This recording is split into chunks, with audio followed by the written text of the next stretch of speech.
और उसे ये भी बता दीजिएगा इस देश का संविधान कौन लिखा है? हमारे बाप ने लिखा है, हम सबके बाप ने लिखा है, उनके बाप ने नहीं लिखा है। जब बाप की बात आएगी तो बाप की बात होगी साथियों। इसलिए मैं कहूंगा कि बाप पे न जाए। ये बाप, हमारे बाप डॉक्टर अंबेडकर का देश है, ये हमारे बाप डॉक्टर अंबेडकर का देश है, ये हमारे बाप सम्राट अशोक का देश है, ये हमारे बाप महामानव गौतम बुद्ध का देश है, पेरियार का देश है, रामास्वामी नायकर का देश है। जय भीम। आपसे पूछना चाहता हूं साथियों, गुटखा खाना स्वास्थ्य के लिए हानिकारक है कि नहीं है? गुटखा खाने से आदमी कुछ उलझलूल बोलने लगता है कि नहीं बोलने लगता है? दांत काला हो जाता है, फिर आदमी चैलेंज करता है कि देश के सबसे बड़े मसीहा को मैं इस धरती पर आने नहीं दूंगा। समझ रहे हैं ना मैं क्या कह रहा हूं?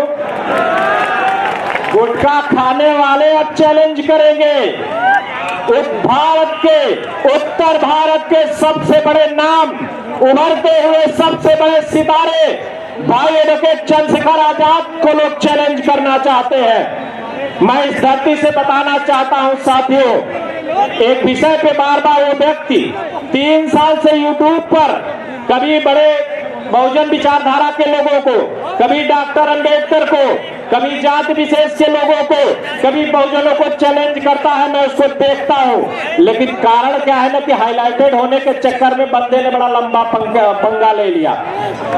अभी मैंने देखा, वैसे तो मेरे पहले आदर्श मान्यवर, तीसरे आदर्श मान्यवर कांशीराम, दूसरे डॉक्टर अंबेडकर और पहले पेरियार रामास्वामी नायकर है। तीनों मेरे आदर्श मेरे जात के नहीं है, लेकिन आज जात की बात करना आवश्यक हो गया, इसलिए मैं जात की बात करके समाप्त करूंगा। माननीय महासचिव जी, एक दिन वही भाई साहब गुटखा वाले कह रहे थे ये देश हमारे बाप का है, हमारे पूर्वजों की जमीनों पे है, हमारे पूर्वजों ने दिया, तो मुझे भी अपनी जात की याद आ गई। साथियों, मैं पुनः निवेदन करता हूं, मैं भी इस पार्टी में हूं, इस पार्टी में कोई जातिवादी नहीं हो सकता, मैं भी जातिवादी नहीं होऊंगा, लेकिन मैं बताना चाहता हूं, जब इस देश के प्रधानमंत्री जब जाते हैं बाहर ना, तो डॉक्टर अंबेडकर के गुरु कहते हैं कि मैं बुद्ध के देश से आया हूं, तो उनको बता दीजिएगा ये बुद्ध का देश है, किसी के बाप का देश नहीं है। उनसे बता दीजिएगा, उनसे बता दीजिएगा, बड़ा बाप बाप करते हैं। मैं किसी के बाप का अपमान नहीं करना चाहता हूं, सबकी माँ बहनों का सम्मान है, सबके भाई का सम्मान है, लेकिन आप हमारे बाप पे आएंगे तो हम आपके बाप पे जरूर जाएंगे। उनसे बता दीजिएगा, गूगल करिएगा साथियों, मैंने जौनपुर के मंच से बात कही थी, आप गूगल करेंगे भारत के सबसे बड़े क्षेत्र पर किसने शासन किया, तो नाम आएगा सम्राट अशोक महान, करके गूगल देख लीजिएगा। उनसे बता दीजिएगा हमारे बाप की धरती है, किसी के बाप की धरती नहीं है।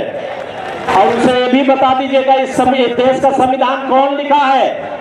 हमारे बाप ने लिखा है, हम सबके बाप ने लिखा है, उनके बाप ने नहीं लिखा है। जब बाप की बात आएगी तो बाप की बात होगी साथियों। मैं ये बताना चाहता हूँ, इस देश का राष्ट्र चिन्ह किसका? बहुजनों का, महान मौर्य वंश का। इस देश के सुप्रीम कोर्ट पे चिन्ह किसका? बहुजनों का, महान मौर्य वंश का। इस देश के संसद पे चिन्ह किसका?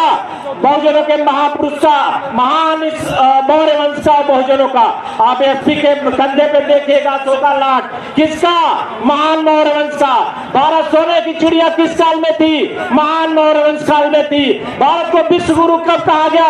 भारत को विश्व गुरु महान मौर्य वंश के काल में कहा गया, और पूरी दुनिया में बौद्धिज्म को प्रसारित करने का काम सम्राट अशोक महान ने किया था। इसलिए मैं कहूंगा कि बाप पे न जाए। ये बाप, हमारे बाप डॉक्टर अंबेडकर का देश है, ये हमारे बाप डॉक्टर अंबेडकर का देश है, ये हमारे बाप सम्राट अशोक का देश है, ये हमारे बाप महामानव गौतम बुद्ध का देश है, पेरियार का देश है, रामास्वामी नायकर का देश है। इन मनुवादियों का तो चरित्र ये रहा है, बहुजन समाज के लोगों, तुम इस देश के शासक हो जाओ, ये तुमको अपना बाप मान लेंगे, इनको बाप मानने में कोई दिक्कत नहीं होती है। ये जो शासक होता है उसको बाप कहते हैं। इसलिए इस देश का शासक बनो साथियों, क्योंकि जब तक आप मजबूत नहीं बनोगे तब तक आपकी परेशानियां कम नहीं होंगी। कश्मीर से लेकर कन्याकुमारी तक साइकिल चला चलाकर हम सब बहुजनों को एक करने वाले, मुत्तहिद करने वाले, SC ST OBC को ये जोड़ने वाले माननीय कांशीराम साहब जी का आज हमने जो है आज आप लोग बता दिए कि ये जन सैलाब के रूप में आप लोग यहाँ पर आए, इसके लिए बहुत बहुत धन्यवाद।